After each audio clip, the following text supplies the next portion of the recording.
The whole porch has lights. This is really something. Isn't it? They have a lot of penguins. Oh my gosh, look, they have R2-D2 and Yoda. And they have a whole SpongeBob scene back Who's there. R2? I see the SpongeBob. Yeah. What's the R2D2? It's, you see the Darth Vader? It's like right No, here. I don't see Oh, the Darth look Vader. there. It's right next to It's a SpongeBob. whole Star Wars scene. Yeah, there's a behind whole the- Star Wars scene right next to SpongeBob. Oh, yeah, I got you. I didn't see that. It's kind of blocked by Yeah, and now you can the, see it pretty well. like, Yeah, look at that. Oh, this is Somebody, they've got a carousel over this And a Ferris wheel.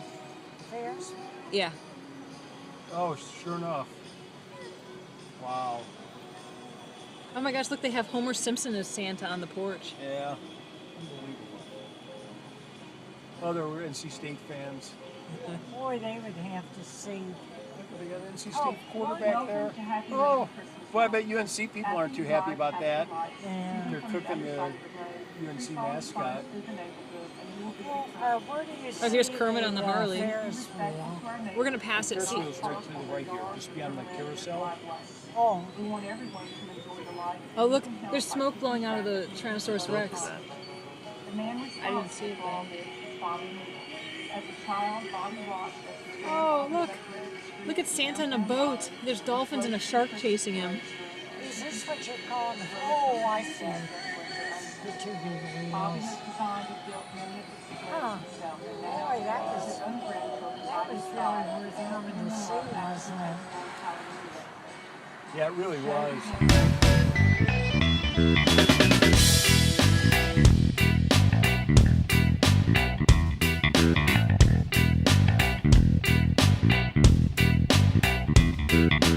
Hello everyone, my name is Bob, and this is a show that should be of little or no concern to you.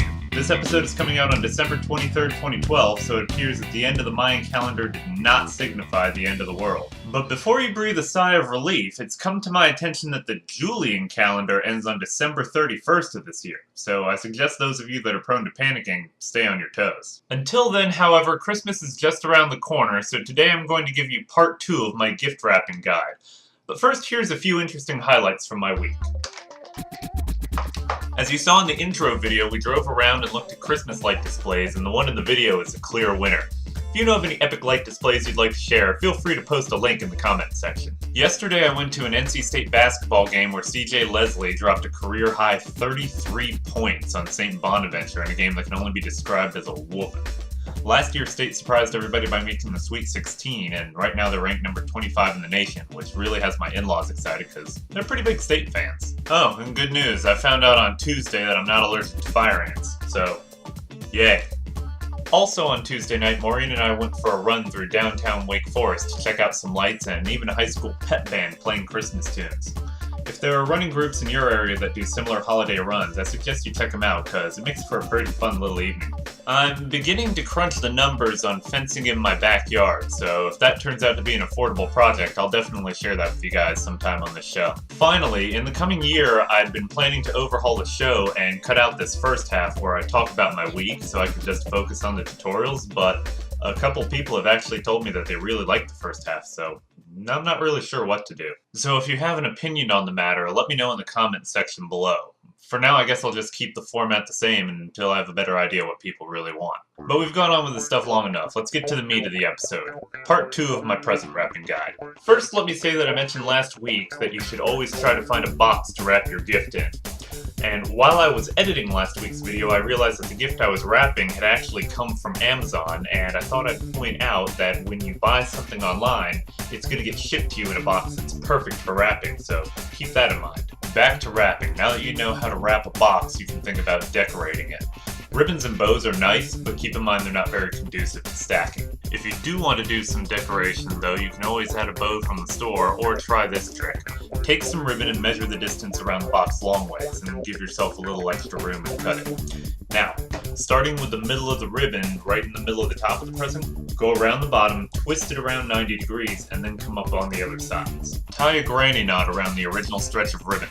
Now open up your scissors and pin one of the loose ends of ribbon between the blade and your thumb. slide up the ribbon until it pops out and it should curl. Do this with all the ribbon ends. The more pressure you apply, the curlier the ribbon will be. I have no idea why I know how to do this, but I do, and it works. So now we know all we need to about wrapping and decorating rectangular boxes, but I know you're wondering about other shapes. Surely there are times when you can't find a square box, right? Well, yeah, and here are a few alternative tips. The first things to address are items that are too big for a box. Bikes, cars, basketball goals. In this case, keep the item in another room like the garage and just put a big-ass bow on it. Animals are another good example in case you decide to surprise somebody with a new pet. Don't wrap a puppy or a kitten in a box. I mean, seriously, don't do it. Get it a collar and you can attach a bow to that. Another exception to the put it in a box rule is something cylindrical like, I don't know, say a poster. Just lay the item on the wrapping paper and make sure that the paper is a bit wider than the tube. Then just tape the end of the paper to the side of the tube and roll it up. Now cut and tape it off. Then take the ends and twist them like the ends of a Jolly Rancher wrapper and then tie those off with the ribbon and do that curling trick I showed you earlier. That's pretty much all there is to wrapping one of those. Flat packages, for the record, can be wrapped pretty much the same way as a box, just with a couple fewer steps on the ends.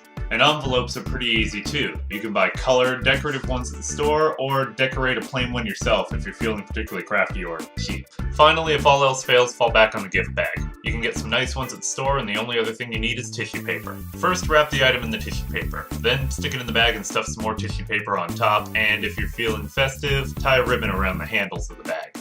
This is a good way to wrap more delicate things because people seem to be a little more careful with bags and you can't stack stuff on top of it. So those are my guidelines for wrapping. An extra tip would be to take the nature of your gift into consideration. If it's breakable, make sure you wrap it tightly so it doesn't bounce around. If it's something that's maybe heat sensitive, like say, I don't know, chocolate, don't store it in the hottest room in your house. If you try to be aware of the potential problems you may have with a gift, then you can take steps to avoid it. Oh, and one final tip is that if you make a list of wrapping supplies you need, wait until after Christmas when the stores start slashing the prices on their holiday items. I mean, you can easily save over 50% doing it this way. So that's it. That's all I have to say about wrapping gifts, but that should be enough to get you through most any situation you come across. Next week will be the last episode of 2012, and after that we'll begin a whole new year with what I hope will be some really interesting episodes. So enjoy whatever holiday you're going to be celebrating this week, and I'll see you next time.